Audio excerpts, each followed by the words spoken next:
Tuloy ang enrollment sa ilang paaralan sa Northern at Central Luzon kahit may mga evacuee pa rin nananatili roon. Hiling ng ilang residente huwag sana silang paalisin hanggat hindi pa humuhupa ang baha. Yan ang tinutukan live ni Claire Lacanilao ng GMA Regional TV 1 North Central Luzon. Claire? Ivan, nasa evacuation center pa rin ng ilang residente dahil lubog pa rin sa baha ang kanilang mga bahay sa ilang paaralan na may ilan pa ring evacuee. Wala ng bagyo pero hirap pa rin ang ilang taga-Dagupan dahil sa iniwang baha ng mga pag-ulan. Si Julie, higit isang linggo na sa evacuation center dahil lubog pa rin sa baha ang kanyang bahay. Panawagan niya, mabigyan sila ng ilang araw pa para manatili sa evacuation center.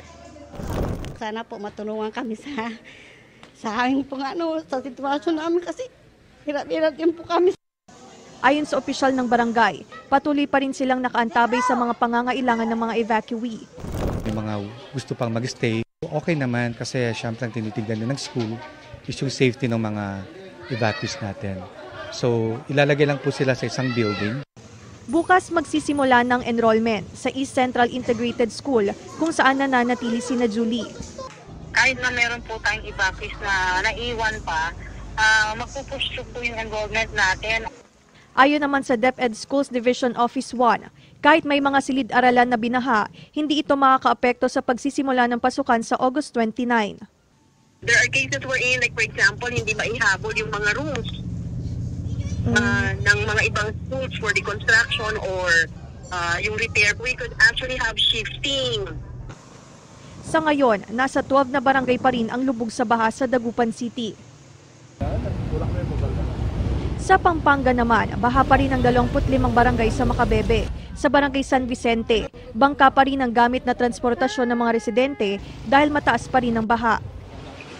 Sa Domingo B. Flores District Hospital, bangka na rin ang panghatid sa mga pasyente dahil lampas tuhod na ang baha mula sa gate hanggang sa entrance ng ospital.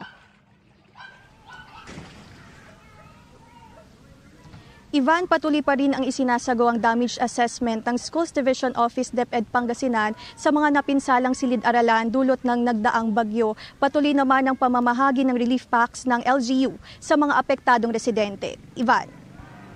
Maraming salamat, Claire Lacanilao ng GMA Regional TV 1 North Central Luzon. Magandang balita mga kapuso, kahit ano pa man ang oras, mapapanood ang 24 Oras Weekend at iba pang newscast sa youtube.com/GMA News. I-click lamang ang subscribe button. Sa mga kapuso abroad, maaari po kaming masubaybayan sa GMA Pinoy TV at www.gmanews.tv.